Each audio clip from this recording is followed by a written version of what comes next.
जैसा कर्म वैसा जन्म। गरुड़ पुराण के अनुसार यह 11 कर्म निर्धारित करते हैं कि हमारा अगला जन्म कैसा होगा। यह तो आप सब जानते ही हैं कि जो मनुष्य जैसा कर्म करता है वैसा ही फल भी पाता है। परंतु क्या आप जानते हैं कि हम मनुष्य द्वारा किए गए कुछ कर्म ऐसे ही होते हैं कि जो हमारी मृत्यु के पश्चात भी हमारा पीछा नहीं छोड़ते, और यही कर्म ही हमारा अगला जन्म भी निर्धारित करते हैं। वैसे तो गरुड़ पुराण हमें इस संबंध में विस्तृत जानकारी प्रदान करता है, और आज हम गरुड़ पुराण से ही लिए गए 11 मुख्य ऐसे कर्मों के बारे में बताएंगे जिनके कारण एक मनुष्य अगले जन्म में विभिन्न प्रकार की पशुओं की योनि प्राप्त करता है। तो चलिए एक बार हम विस्तार से इन कर्मों पर प्रकाश डालते हैं। हर हर महादेव। मेरे प्यारे भाइयों और बहनों, हमारी कामना है कि आपका जीवन सभी प्रकार के सुख और समृद्धि से भरा रहे। इसके साथ ही हमारी प्रार्थना है कि आप हमारे चैनल धर्म संग्रह को सब्सक्राइब करें, वीडियो को लाइक करें और कमेंट भी अवश्य करें। सबसे पहला दुष्कर्म मित्र के साथ छल करना। इस संसार में मित्रता का रिश्ता सबसे पवित्र माना जाता है। कहते हैं कि समय आने पर एक सच्चा मित्र अपने प्राणों की आहुति भी दे सकता है। किंतु तब क्या हो मित्रों, जब कोई व्यक्ति अपने सच्चे मित्र को ही ठगने लगे।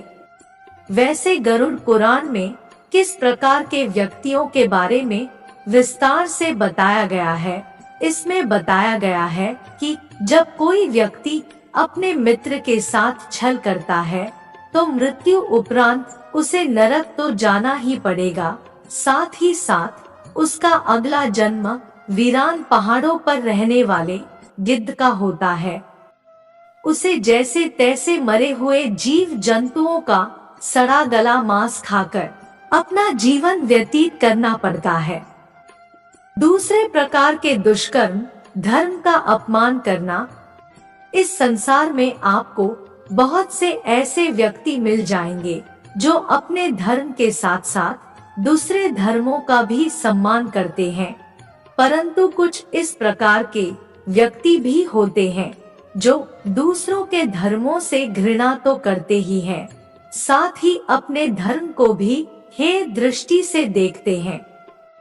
ऐसे लोग धर्म शास्त्रों में लिखी बातों को नजरअंदाज करके अपनी अल्प बुद्धि का परिचय देते हैं। इन लोगों के संदर्भ में गरुड़ पुराण कहता है कि मरने के बाद इन लोगों को नरक की प्रताड़ना तो मिलेगी ही, साथ ही साथ इन लोगों का अगला जन्म कुत्ते के रूप में होगा। यह श्वान अपने स्वभाव के अनुरूप आवश्यक या अनावश्यक रूप से गली गली में भौंकते रहेंगे, परंतु ना तो कोई इनके भौंकने पर ध्यान देगा और ना ही कोई इनके भौंकने पर प्रतिक्रिया करेगा। फिर जब इन्हें अपने दुष्कर्मों का एहसास होगा तब जाकर यह अपनी श्वान की योनि से मुक्ति प्राप्त करेंगे। तीसरे प्रकार के दुष्कर्म अपनों का अनादर करना। दोस्तों, इस संसार में किसी भी मनुष्य का जीवन बिना उसके परिवार के परिजनों के सहयोग के संभव नहीं है, और इसमें माता पिता और गुरुजनों की तो बात ही अलग है। आप तो यह भली भांति जानते ही हैं कि किसी व्यक्ति को सफलता के शिखर तक पहुंचाने का कार्य सिर्फ गुरु ही कर सकते हैं। जो व्यक्ति अपने माता पिता या गुरुजन की अवहेलना करता है या अपमान करता है, वह व्यक्ति अगला जन्म तो लेता है, परंतु समस्त प्रयासों के बाद भी गर्भ से बाहर नहीं आ पाता। ऐसे में गर्भ में ही उसकी मृत्यु हो जाती है। चौथे प्रकार के दुष्कर्म ज्ञान को ना बांटना। यह तो आप भली भांति जानते ही हैं कि हमारे सनातन हिंदू धर्म में ब्राह्मण समाज का कितना महत्व है। धर्म के अनुसार संसार में कोई भी यजमान, चाहे वह कैसा भी हो, वह अपनी ओर से दक्षिणा देने में समर्थ ना हो, तो भी ब्राह्मण देव का यह दायित्व है कि वह अपने ज्ञान से उसका भी कल्याण करे। परंतु यदि कोई ब्राह्मण ऐसा नहीं करता है तो इस जन्म में तो उसकी ख्याति खराब होगी ही, साथ ही उसे अगले जन्म में बैल योनि में इस धरती पर आना होगा और फिर उसे आजीवन अपने कृत्यों का पश्चाताप करना होगा। पांचवें प्रकार के दुष्कर्म, चालाकी करने वाला। इस संसार में ऐसे कई लोग हैं जो अपने कर्मों से सभी का दिल जीत लेते हैं, परंतु वही कुछ लोग ऐसे भी हैं जो अपनी चालाकी से सीधे साधे भोले भाले लोगों को मूर्ख बनाते रहते हैं। इस प्रकार के व्यक्ति आजीवन ऐसे ही कर्म करते हैं, परंतु इन मूर्खों को यह नहीं पता है कि यह संसार ऐसे ही नहीं चल रहा है, अपितु इस संसार को चलाने वाला परमात्मा कहीं और बैठकर इनके इन दुष्कर्मों को देख रहा है। उसके घर में देर है लेकिन अंधेर नहीं है। ऐसे लोगों के बारे में गरुड़ पुराण में बताया गया है कि इस प्रकार के व्यक्ति अगले जन्म में उल्लू बनते हैं और अपनी चालाकी का पश्चाताप करते रहते हैं।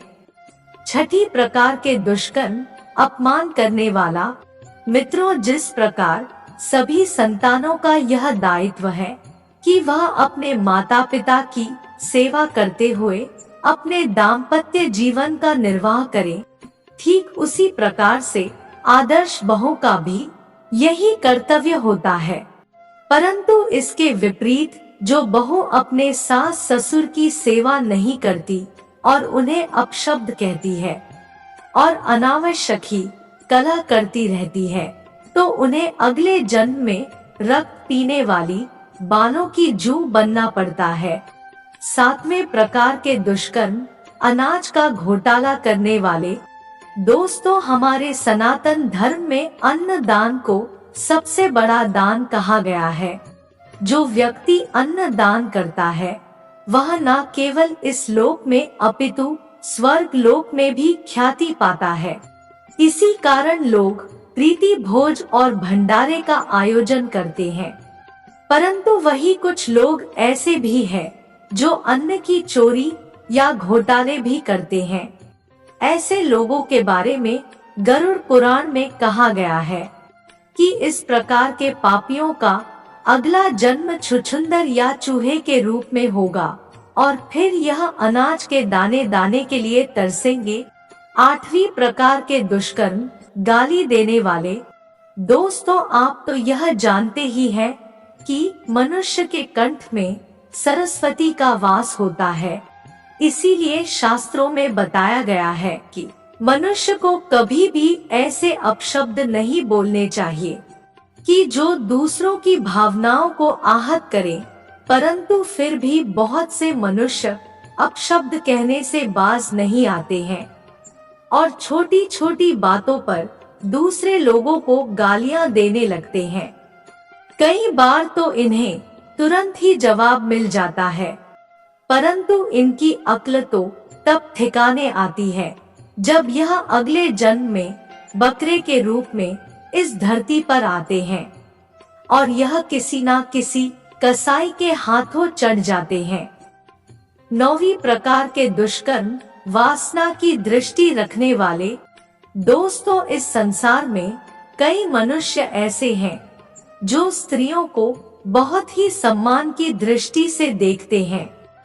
उनके मस्तिष्क में स्त्रियों को लेकर किसी प्रकार की दुर्भावना या विकार नहीं होता है। वही संसार में कुछ ऐसे लोग भी हैं जो प्रत्येक स्त्री को बुरी नजर से देखते हैं। उनके मस्तिष्क में हर समय काम भाव ही चलता रहता है, परंतु उन मूर्खों को यह पता नहीं है कि इनकी कामवासना के बारे में चाहे किसी को पता नहीं है। चाहे कोई इनकी बुरी नजर को पहचान सके या ना पहचान सके, ऊपर वाला इन्हें हर समय देख रहा है और समय आने पर वह इनका न्याय अवश्य करेगा। ऐसे लोगों के बारे में बताया गया है कि मरने के बाद अगले जन्म में इन्हें गधे की योनि प्राप्त होगी और तब यह चाहकर भी किसी स्त्री पर अपनी बुरी नजर नहीं रह पाते। 10वें प्रकार के दुष्कर्म, व्यभिचार करने वाली। दोस्तों, इस संसार में ज्यादातर स्त्रियां पतिव्रता होती है और उनके मन में अपने पति के अलावा किसी पर पुरुष का विचार भी नहीं आता है। परंतु संसार की सभी स्त्रियां एक जैसी नहीं होती है और कुछ स्त्रियां स्वभाव से व्यभिचारिणी होती है। ऐसी स्त्रियां विवाह के उपरांत भी किसी पर पुरुष से संबंध बनाने में रुचि लेती है। वैसे कई बार इनको इनके कृत्यों के कारण समाज में अपमानित होना पड़ता है, परंतु इनकी अक्ल तो तब ठिकाने आती है जब इन्हें अगले जन्म में छिपकली या चमगादड़ के रूप में आना पड़ता है। 11वें प्रकार के दुष्कर्म, आत्महत्या करने वाले।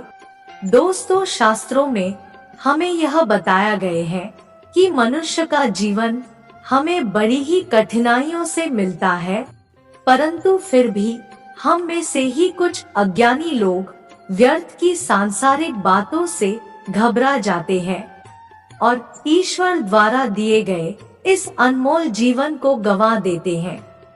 ऐसे लोगों के संदर्भ में गरुड़ पुराण कहता है कि इस प्रकार के मनुष्य को अगले जन्म में सर्प बनकर अपने पापों का प्रायश्चित करना पड़ता है। तब कहीं जाकर वह परमात्मा द्वारा दिए गए इस अमूल्य जीवन के महत्व को समझ पाते हैं। तो यह कुछ योनियां हैं जो मनुष्य को अपने दुष्कर्म के कारण मिलती है।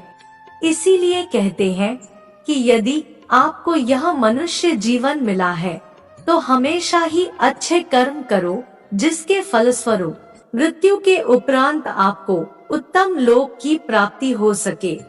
भक्तजनों, आशा है कि आपको आज की कथा अच्छी लगी होगी, तो इसके लिए एक कमेंट, एक लाइक, एक सब्सक्राइब और एक शेयर अवश्य करें।